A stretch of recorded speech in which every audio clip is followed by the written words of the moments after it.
आणि आता बातमी आहे पुण्यातून। घरापासून कुटुंबापासून लांब राहणाऱ्या जीवाची बाजी लावून शत्रूंची दोन हात करणाऱ्या सैनिकांना आपल्या देशात खूप मोठं स्थान आहे। पण देशासाठी लढलेल्या याच सैनिकांच्या कुटुंबियांची चुकीचं वर्तन करण्यात आलं। घटना पुण्यातली आहे। कारगिल युद्धात ज्यांचा सहभाग होता त्या जवानांच्या कुटुंबियांवर बांगलादेशी असल्याचा ठपका ठेवण्यात आला। बजरंग दलाच्या कार्यकर्त्यांनी जवानांच्या कुटुंबाकडे आधार कार्डची मागणी करत राडा घातला। नेमकं घडलं तरी काय, आढावा घेऊया। कारगिल युद्धात लढले आणि त्यांनाच बांगलादेशी ठरवलं। माजी सैनिकांच्या कुटुंबियांवर बांगलादेशींचा ठपका। बजरंग दलाचा आडमुठेपणा, संतापाची लाट।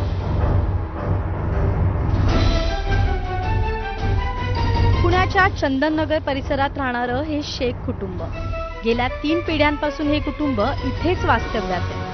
सध्या जरी हे कुटुंब ट्रायबल एजन्सीचा व्यवसाय करत असलं तरी या कुटुंबाला देश सेवेचा वारसा लाभलाय। पाकिस्तान, चीन अशा भारताच्या शत्रू देशांना पराभवाची धूळ चारण्यात या कुटुंबाचा मोठा हातखंड आहे। याच कुटुंबातील 3 माजी सैनिकांनी युद्धाच्या वेळी देश सेवेसाठी आपल्या जीवाची बाजी लावली। पण दुर्दैवाची बाब म्हणजे देश सेवा करणाऱ्या सैनिकांच्या याच कुटुंबावर बांगलादेशी असल्याचा ठपका लावण्यात आलाय।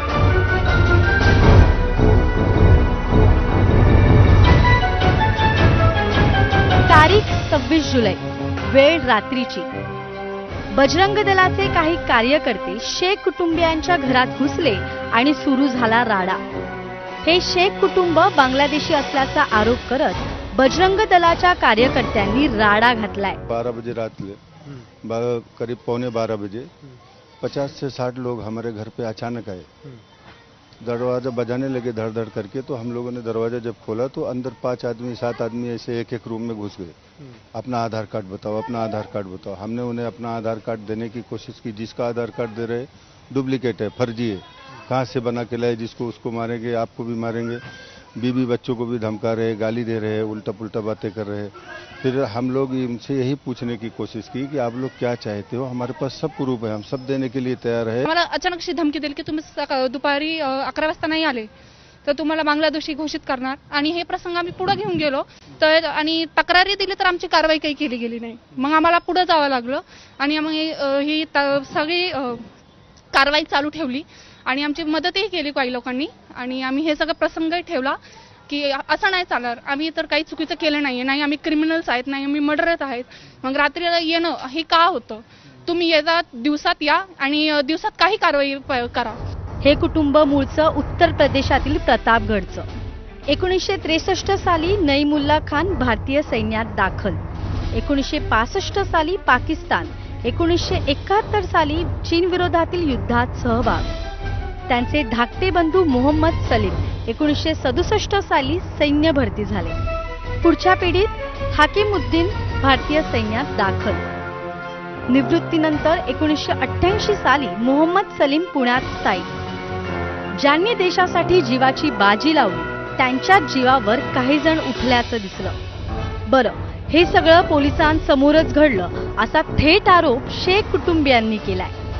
या प्रकरणात ही खरी गोष्टी आहे की काही लोक त्या परिसरात सॅटर्डे संडेची रात्री काही आपत्तीजनक कृत्य केले होते आणि एक अनलॉफुल असेंब्ली तिथे जमून काही घोषणा वगैरे काही समुदायाविषयी देत होते, अशा काही समोर आलेली आहे। या प्रसंगी ऑलरेडी एक गुन्हा पोलिसांकडून दाखल करण्यात आली होती।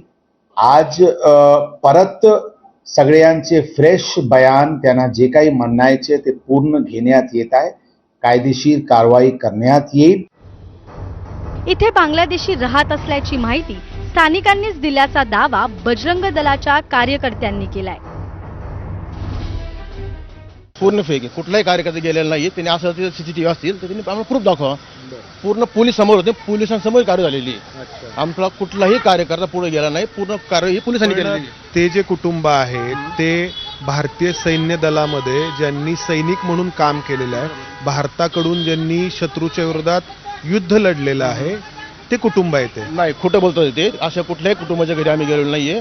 पूर्ण कारवाई पोलिसांनी केलेली आहे।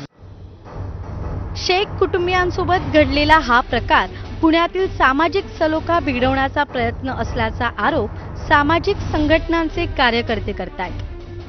खरं तर ही अतिशय गंभीर आणि पुणे शहराला शर्मसार करणारी घटना आहे. पुणे शहराचा एक स्वतंत्र असा स्वभाव आहे की तो कधीही कुणालाही विरोध करत नाही, सर्वांना सामावून घेतो. 61 साली या ठिकाणी आलेले हे कुटुंब आणि जे ह्यांच्या घरामध्ये घुसलेले आहेत त्यांना ही लोक या ठिकाणचे रहिवासी आहेत याची माहिती आहे. ते ह्या लोकांना ओळखतात, तरी सुद्धा यांना ते त्रास देत आहेत, त्यांना बांगलादेशी घुसखोर ठरवण्याचा प्रयत्न करतायत. याचं मुख्य कारण एवढंच आहे की केवळ तुम्ही मुस्लिम असलात तरी तुम्हाला छळायला भरपूर झालं, बाकी कारण ते शोधतात. देशात बांगलादेशींच्या घुसखोरीची समस्या दिवसेंदिवस गंभीर बनत चालली आहे. पण त्यांच्यावर कारवाई करताना हे असं निरपराध लोकांना त्रास देणं किती योग्य आहे? सैनिकांच्या कुटुंबियांना असं आरोपीच्या पिंजऱ्यात उभं करणं हेच खरं दुर्दैव. एखादी व्यक्ती भारताचा नागरिक आहे की नाही हे तपासण्याची जबाबदारी पोलिसांची. मात्र पोलिसांऐवजी इतर कोणी हे काम करत असेल आणि तिथे उपस्थित असलेले पोलीस बघ्याची भूमिका घेत असतील तर हे अतिशय गंभीर आहे. भारतीय सैन्य दलामध्ये सेवा देणाऱ्या, भारताकडून शत्रूच्या विरोधात अनेक युद्ध लढलेल्या सैनिकांच्या कुटुंबियांकडे ते भारतीय असल्याचे पुरावे मागितले जात असतील, त्यासाठी त्यांचा छळ केला जात असेल तर यापेक्षा दुसरं दुर्दैव ते काय? कॅमेरामन अमोल गवाळे, समंदार गुंजारी, एबीपी माझा,